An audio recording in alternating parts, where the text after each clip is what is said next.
आज का जो हमारा टॉपिक है वो है एटॉमिक मास और रिलेटिव एटॉमिक मास। देखिए, जो भी एटॉमिक मास कैलकुलेट किया जाता है एटम का, वो एक्चुअल नहीं होता, वो होता है रिलेटिव। रिलेटिव का मतलब होता है हमने एटॉमिक मास कैलकुलेट करा है उस एटम को किसी दूसरे एटम से कंपेयर करके। देखिए, एटम इतना छोटा है कि हम इसको आइसोलेट नहीं कर सकते, हम इसको अलग नहीं कर सकते। अगर हम इसको अलग नहीं कर सकते एक सिंगल एटम को, तो हम इसका जो एटॉमिक मास है वो भी करेक्टली मेज़र नहीं कर सकते। तो इस प्रॉब्लम को सॉल्व करा एवोगैड्रो ने, जिसने एक हाइपोथेसिस दी। उसने कहा कि यदि हम दो गैसों का वॉल्यूम सेम ले लें तो उनमें same number of molecules present होंगे। चलिए एक उदाहरण से हम इसको समझते हैं। जैसे मेरे पास दो गैसें हैं, हाइड्रोजन और ऑक्सीजन। दोनों का वॉल्यूम कैसा है? सेम है। तो अगर दोनों का वॉल्यूम सेम है तो दोनों में same number of molecules present होंगे। तो चलिए मैंने मान लिया जो हाइड्रोजन है उसमें n मॉलिक्यूल्स प्रेजेंट हैं, तो ऑक्सीजन में भी कितने मॉलिक्यूल्स प्रेजेंट होंगे? n ही मॉलिक्यूल प्रेजेंट होंगे। अब मैं क्या करूँगा, इन मॉलिक्यूल्स का मास का रेशो ले लूँगा। ठीक है, तो ये आ जाएगा मेरे पास n molecules of O2 upon n molecules of hydrogen. ये आएगा आपका 16:1। तो अब आपको पता है कि ऑक्सीजन के जो एक मॉलिक्यूल है उसमें कितने एटम प्रेजेंट हैं? ऑक्सीजन के 2।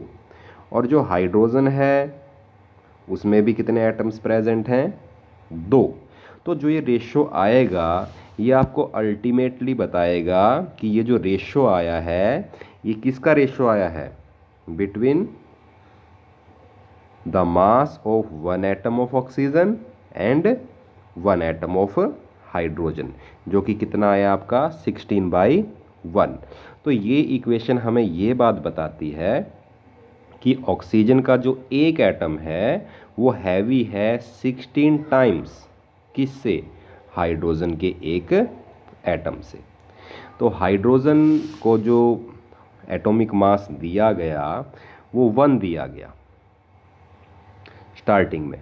ठीक है, तो जब हमने जो दूसरे एलिमेंट्स हैं उनके एटम्स को कंपेयर करा हाइड्रोजन के एक एटम से, तो अधिकतर जो एलिमेंट्स थे उनके एटम्स का जो मास आ रहा था वो कैसा आ रहा था?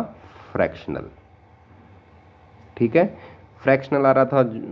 तो वो तो याद करना भी बहुत मुश्किल होगा, क्योंकि हम एक ऐसे रेफरेंस की तरफ देख रहे थे ताकि जिससे जो वैल्यूज़ आएँ वो आसानी से याद भी हो सकें। अगर अब आप पीरियोडिक टेबल को देखोगे उसमें जो डिफरेंट एटॉमिक मासेस हैं वो मास अधिकतर होल नंबर में हैं जो आपको आसानी से याद हो जाते हैं।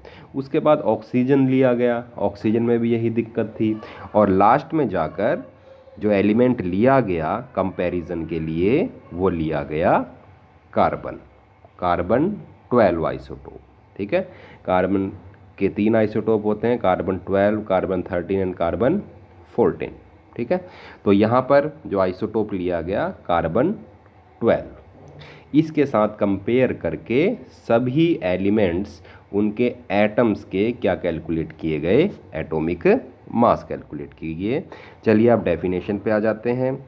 तो एटॉमिक मास की क्या डेफिनेशन है? The atomic mass of an element is the number of times an atom of that element is heavier than an atom of carbon taken as 12। तो किसी भी एलिमेंट का एटॉमिक मास क्या होगा कि वो जो एटम है एलिमेंट का वो कितना भारी है किससे? कार्बन के एक एटम से। मान लीजिए ये कोई एलिमेंट है, ठीक है, और ये जो एटम है एलिमेंट का ये कार्बन के एक एटम से मान लीजिए 3 टाइम्स हैवी है। ओके, तो कार्बन का तो हम एटॉमिक मास कितना लेते हैं? 12। अगर इससे 3 टाइम्स हैवी है तो इसका मास कितना हुआ फिर? 36 यूनिट। ठीक है, या 36 times heavier than mass of one carbon atom. Atomic mass unit, ये इम्पोर्टेंट डेफिनेशन है। तो किसे बोलेंगे हम atomic mass unit? One atomic mass unit is equal to 1/12 of mass of an atom of carbon 12 isotope. जो carbon है उसका जो एक एटम है उसका कितना टाइम्स 1/12, ठीक है, उसको आप बोलोगे एटॉमिक मास यूनिट। तो ये जो कार्बन का एक एटम है आपको पता है उसका हम मास कितना लेते हैं 12। तो अगर हम 12 का 1/12 करेंगे तो कितना आ जाएगा 1।